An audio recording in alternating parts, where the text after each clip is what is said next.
सबसे पहले बात करें अवाम तैयारी पकड़ लें। बिजली के बाद गैस की कीमत भी बढ़ाने की तैयारियां।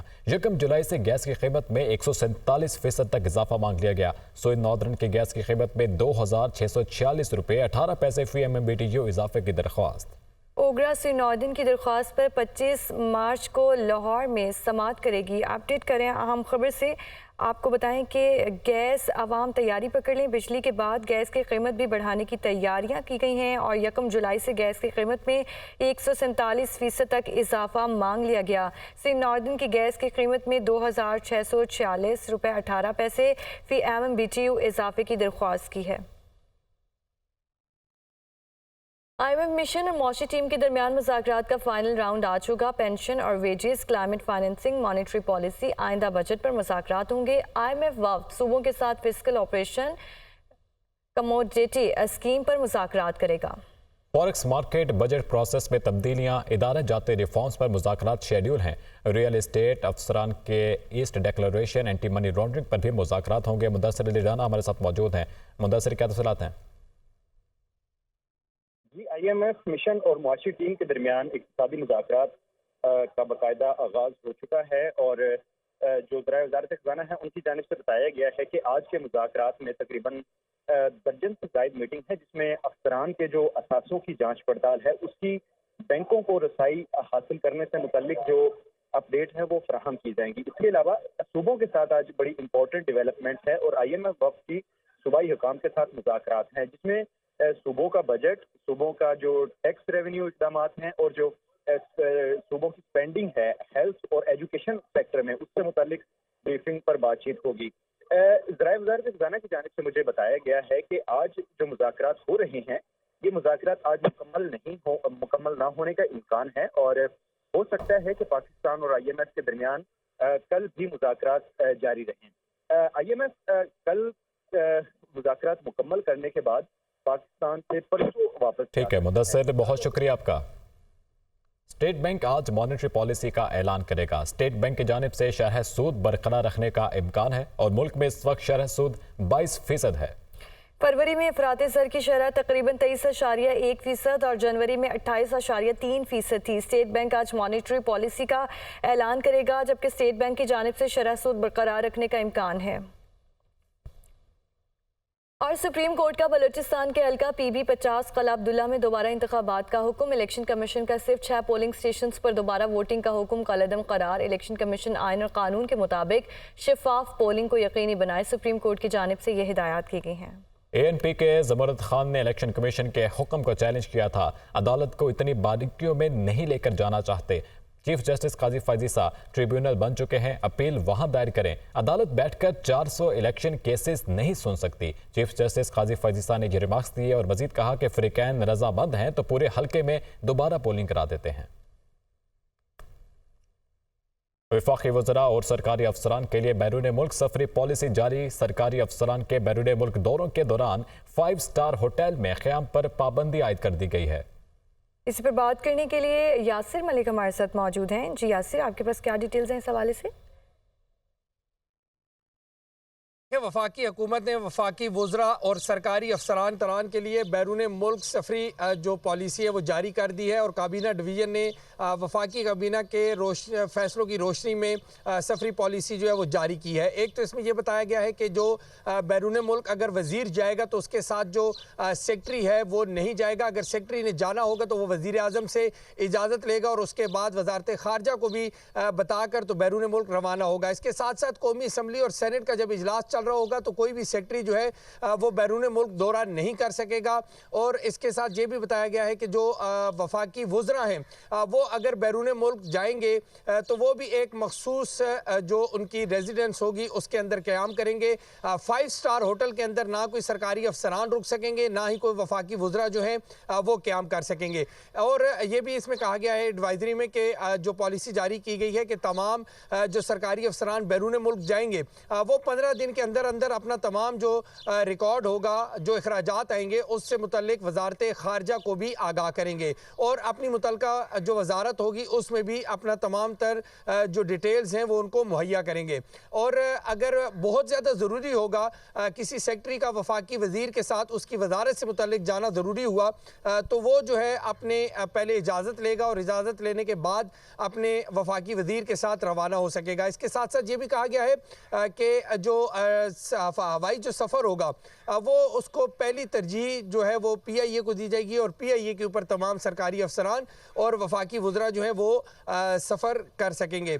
और इसमें ये कहा गया है पॉलिसी में कि जो जिन आपका स्पीकर कौमी असम्बली ने स्पीकर हाउस से 40 से ज़ायद मुलाजमीन वापस कर दिए। स्पीकर कौमी असम्बली अयाज सादिक ने 6 सिक्योरिटी गाड़ियां भी वापस कर दी। ज़्यादा एहलकार नहीं चाहिए, सिक्योरिटी की गाड़ियां भी कम की जाएं, अयाज सादिक की जानिब से कहा गया है। स्पीकर ने रवां साल के स्पीकर हाउस और ऑफिस के अखराजात की तफसील भी तलब कर ली है। अहम खबर से आपको आगाह करते चलें, स्पीकर कौमी असम्बली ने स्पीकर हाउस से 40 से ज़ायद मुलाजमीन वापस कर दिए। स्पीकर कौमी असम्बली अयाज सादिक ने 6 सिक्योरिटी गाड़ियां भी वापस कर दी।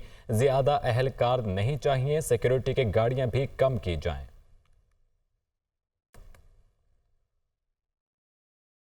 स्पीकर कौमी असम्बली ने स्पीकर हाउस से 40 से ज़ायद मुलाजमीन वापस कर दिए। और पंजाब काबीना ने 2023-24 के 4,480 अरब रुपए के बजट की मंजूरी दे दी। तरक्याती बजट 655 अरब, समाजी तहफ़्फ़ुज़ इक़दामात का तखमीना बजट 20 अरब रुपए भी मंजूर, सेहत के लिए 473 अरब, तालीम के लिए 556 अरब, तामीरात के लिए 382 अरब का बजट मंजूर कर दिया गया। रमज़ान पैकेज के लिए 30 अरब रुपए का बजट मंजूर, मुफ्त किताबों की फराहमी के लिए 11 अरब रुपए का तखमीना। इसी पर बात करने के लिए ब्यूरो चीफ लाहौर हसन रज़ा हमारे साथ मौजूद हैं। हसन, बताइए क्या डिटेल्स हैं आपके पास? बिल्कुल, वज़ीर आला पंजाब मरियम नवाज शरीफ की ज़ेर सदारत पंजाब काबीना का दूसरा इजलास हुआ, जिसमें सूबाई काबीना का तारीख का बेहतरीन रमज़ान पैकेज पेश करने पर वज़ीर आला मरियम नवाज शरीफ को खराज तहसीन पेश किया गया। और इस इजलास में सूबाई काबीना ने 23-24 के बजट मालियाती 4,480.7 अरब रुपए की मंजूरी दे दी है। माली साल 2023-24 के लिए तरक्याती बजट 655 अरब रुपए मुख्तिस किया गया है, जबकि आइंदा 3 माह के लिए तरक्याती बजट 280 अरब रुपए मुख्तिस किया गया है। समाजी तहफ़्फ़ुज़ इक़दामात का तखमीना बजट 20 अरब रुपए भी मंजूर किया गया है। सेहत के लिए 473.6 अरब रुपए, तालीम के लिए 596 अरब रुपए, तामीरात और मवासलात के लिए 382 अरब रुपए, लोकल गवर्नमेंट के लिए 127.7 अरब रुपए का बजट मंजूर किया है।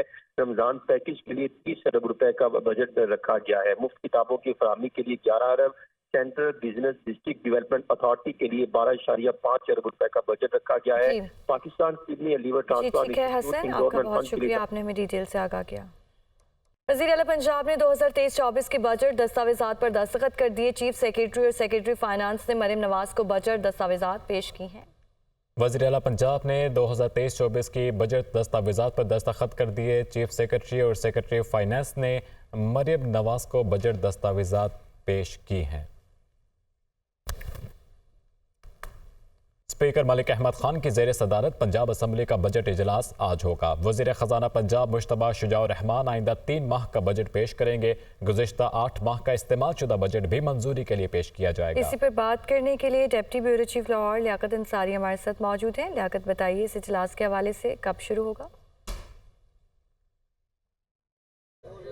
आज बिल्कुल पंजाब असम्बली का इजलास 2 बजे जो है स्पीकर मलिक मोहम्मद अहमद खान की ज़ेर सदारत तो शुरू होगा, जिसमें जो है वज़ीर ख़जाना मुश्तबा शुजाउर रहमान आइंदा 3 माह का बजट और गुज़श्ता जो 8 माह का सप्लीमेंट्री बजट है वो ऐवान में पेश करेंगे। 18 मार्च से लेकर 1 अप्रैल तक ये पंजाब असम्बली का इजलास जारी रहेगा और आज बजट पेश करने के बाद जो है इस इजलास में 2 रोज़ का वक्फा हो जाएगा और फिर 21 और 22 मार्च को जो है पंजाब असम्बली में इस पर आम बहस होगी और फिर 23 और 24 मार्च को दोबारा 2 रोज़ का वक्फा हो जाएगा।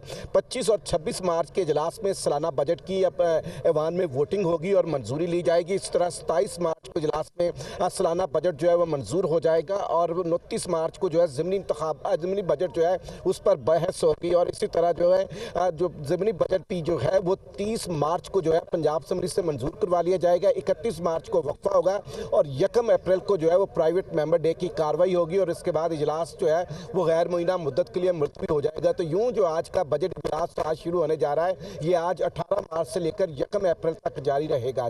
जी ठीक है लियाकत, बहुत शुक्रिया आपका। सेनेट इंतखाबात के लिए उम्मीदवारों के कागजात नामजदगी की जांच पड़ताल जारी। वफाकी वज़ीर ख़ज़ाना मोहम्मद औरंगज़ेब के कागजात नामजदगी की जांच पड़ताल मुकम्मल कर ली गई है। मोहम्मद औरंगज़ेब ने टेक्नोक्रेट की नशिस्त पर कागजात नामजदगी जमा कराए हैं। मज़ीद जानते हैं लाहौर से हमारे नुमाइंदे मोहम्मद इशफाक से। जी बिल्कुल, सेनेट के नशिस्त पर कागजात नामजदगी जमा करवाने वाले उम्मीदवारों के कागजात नामजदगी की जांच पड़ताल का अमल इलेक्शन कमीशन के ऑफिस में जारी है। सूबाई इलेक्शन कमिश्नर पंजाब अनवर अजीज़ चौहान उम्मीदवारों के कागजात नामजदगी की जांच पड़ताल कर रहे हैं। कुछ ही देर कबल वफाकी वज़ीर ख़ज़ाना मोहम्मद औरंगज़ेब अपनी लीगल टीम के हमरा इलेक्शन कमीशन ऑफिस पहुँचे और उन्होंने यहाँ पर पहुँच कर अपने कागजात नामजदगी की जाँच पड़ताल का अमल मुकम्मल करवाया। इसी तरह से सुन्नी इत्तेहाद कौंसिल के रहनुमा वलीद इकबाल के कागजात नामजदगी की जांच पड़ताल का अमल भी मुकम्मल हो गया है। लाहौर हाई कोर्ट के जस्टिस शाहिद बिलाल हसन की सरबराही में एक रुकनी इलेक्शन ट्रिब्यूनल तश्कील दिया है, जहां पर इस हवाले से कागजात नामजदगी मंजूर या मुस्तरद करने के फैसले चैलेंज होंगे। तो इसी तरह से शेड्यूल के मुताबिक फिर 2 अप्रैल को सेनेट के इंतखाबात के लिए पोलिंग का आगाज़ होगा। तो आज कागजात नामजदगी के जमा करवाने वाले उम्मीदवारों के कागजात नामजदगी की जांच पड़ताल का अमल इस वक्त जारी है। जी। अमीर बलाश टीपू कत्ल केस CIA पुलिस ने जेर हिरासत 7 मुल्जिमान के बयानात कलमबंद कर दिए। बालाच को कत्ल करने के लिए 2 शूटर और 3 सहूलतकार मौके पर मौजूद थे। पुलिस की जानिब से कहा गया, मजीद कहा कि मुल्जिम एहसन शाह ने मीर बालाच बारे तीफी भट्ट को बार बार इत्तला देने का एतराफ़ी बयान दिया है। पुलिस ज़राए का कहना है कि बालाच को कत्ल करने वाले शूटर मुजफ्फर को किसने कत्ल किया इसका तयन ना हो सका है। आपको अपडेट करें अहम खबर से। अमीर बालाच टीपू कत्ल केस CIA पुलिस से जेर हिरासत 7 मुल्जिमान के बयानात कलमबंद कर लिए हैं। इसी पर बात करने के लिए मुजाहिद शेख हमारे साथ मौजूद हैं। जी मुजाहिद, बताइए क्या तफसीलात हैं आपके पास? हाँ जी बिल्कुल, अमीर बलाच कत्ल केस के हवाले से अहम पेशरफ जो है वो सामने आई है। आज ही जो उसका मुल्जिम था एक एहसन शाह, उसको अदालत में भी पेश गया है और उसका जुडिशल रिमांड जो है, उसको जो रिमांड जो है वो भी उसका दे दिया गया है। इसके साथ साथ इस केस में जुड़े 7 मुल्जिमान को पुलिस ने हिरासत में लिया हुआ था, जिनके बयानात मुकम्मल कर लिए गए हैं। और इन 7 मुल्जिमान के बयानात के बाद पुलिस इस नतीजे पर पहुंची है कि अमीर बलाच कत्ल केस के तमाम ताने बाने जो हैं वो तीफी भट्ट की तरफ जाते हैं। लिहाजा इसकी तफ्तीश जो है वो सीनियर अफसरान की जानिब से की जा रही है।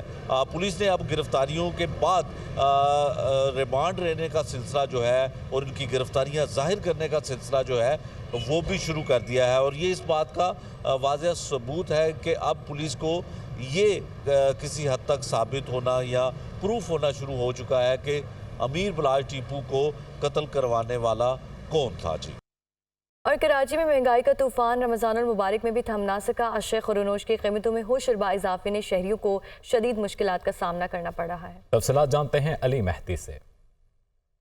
जी बिल्कुल, रमज़ान मुबारक के पहले अशरे में नाजायज़ मुनाफाखोरी का सिलसिला उरूज पे है। कमिश्नर कराची ज़िले इंतज़ामिया मुतालिका इदारे महंगाई को कंट्रोल करने में मुकम्मल तौर पर नाकाम नज़र आते हैं, जिसके बाइस एक आम आदमी महंगे दामों अशिया की ख़रीदारी पर मजबूर है और सहरी अफ्तारी के लवाजमात पूरे करना एक आम आदमी के लिए कड़ा इम्तहान बन गया है। फलों की कीमतें इस वक्त आसमान से बातें कर रही हैं। कोई भी फल जो है 200 रुपये से कम कीमत पर दस्तयाब नहीं है। रमज़ान मुबारक से पहले जो फल जो है 100-150 रुपये कीमत पे फ़रोख्त किए जा रहे थे, उनकी कीमतें दुगनी और तिगनी कर दी गई हैं और जिसकी वजह से एक मखसूस तबका ही जो है वो फलों की ख़रीदारी करता नज़र आता है और एक बड़ी आबादी जो है शहर की वो फलों की ख़रीदारी से जो है वो महरूम नज़र आती है या बहुत ही महदूद सतह पर जो है वो अशिया खुर्दोनोश की ख़रीदारी करते नज़र आते हैं। और शहरी इंतज़ामिया से मौसर इक़दाम का मुतालबा कर रहे हैं ताकि महंगाई को कंट्रोल किया जा सके। एक आम आदमी भी सहरी अफ्तारी के लवाजमात के लिए फल, सब्जी और दीगर अशिया की खरीदारी कर सके। जी, इसी के साथ न्यूज़ स्टूडियो से फिल वक्त इतना है। आप देखते रहिए दुनिया न्यूज़ HD, क्योंकि ये खबर की दुनिया।